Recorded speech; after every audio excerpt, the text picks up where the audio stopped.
আসসালামু আলাইকুম। হাজির হয়েছি আজকের রেসিপি নিয়ে। আজকে আপনাদের করে দেখাবো কিভাবে হাতে মেখে পার্শে মাছের ঝোল রেসিপিটা করতে হয়।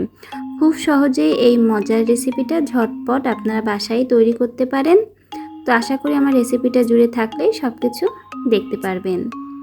প্রথমে এখানে আমি পার্শে মাছ নিয়েছি, আর আমরা তো সবাই জানি পার্শে মাছ কিন্তু খুবই নরম একটা মাছ, খুবই সুস্বাদু। আর এই মাছটা একটু আলতোভাবে ধুতে হবে। ভালো করে পার্শে মাছগুলো আমি ধুয়ে নিয়েছি। সাথে পার্শে মাছের ঝোল করার জন্য যে সকল উপকরণ প্রয়োজন, এখানে আমি পেঁয়াজ কুচি, রসুন কুচি, কাঁচা ঝাল নিয়েছি। আর পার্শে মাছটার সাইজটা খুব একটা বেশি বড় নয়, আর খুব বেশিও যে ছোট তেমন নয়, মোটামুটি তেমন বড় সাইজ নয়। তো সব কিছু রেডি করে নিয়েছি রান্নার জন্য। আর শুকনা মশলাগুলো আমি এখানে রান্নার সময় অ্যাড করে নিব। তো পার্শে মাছের এই ঝোলটা কিন্তু গরম ভাতের সাথে খেতে বেশ ভালো লাগে। রেসিপিটা ভালো লাগলে আমার মতো করে একদিন বাসায় করে দেখতে পারেন। এখন কড়াইতে আমি পেঁয়াজ ও রসুন কুচি একসাথে দিয়েছি।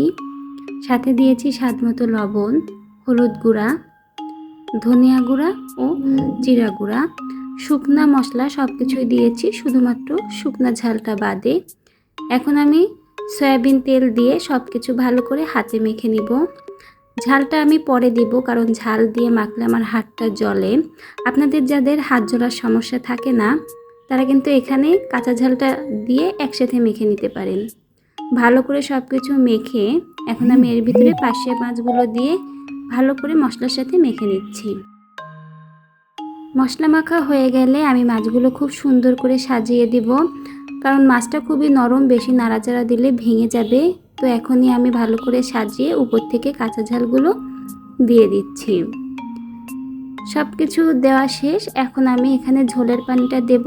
আর মাছে কিন্তু খুব একটা বেশি ঝোলের পানি প্রয়োজন হবে না, অল্প পানিতেই কিন্তু রান্নাটা হয়ে যাবে। আর রান্নাটা কিন্তু একেবারেই সহজ রান্না হলে কি হবে, খেতে কিন্তু খুব মজার। ঢাকনা দিয়ে কিছুটা সময় রান্না করে নিব। পার্শে মাছ আপনাদের কাছে খেতে কেমন লাগে, কে কে এই মাছটা পছন্দ করেন, অবশ্যই কিন্তু কমেন্টে জানাবেন। আমার আজকের রেসিপিটা আপনাদের কাছে কেমন লাগলো সেটাও কমেন্টে জানাবেন। গরম গরম ভাতের সাথে পার্শে মাছের এই রেসিপিটা কিন্তু খেতে বেশ ভালো লাগবে। আলতো হাতে একটু নাড়িয়ে নিব, খুব বেশি নাড়াচাড়া করলে কিন্তু মাছগুলো ভেঙে যাবে। আর রান্নার মাঝে স্বাদ অনুযায়ী ঝাল লবণটা চেক করে নিব। আমার এখানে সব কিছুর পরিমাণ ঠিকঠাক হয়েছে। ঝোলটা কিন্তু খুব একটা বেশি রাখবো না, অল্প অল্প মাখা মাখা ঝোল রাখবো। তো রান্নাটা হয়ে গেছে, সার্ভ করে নিয়েছি।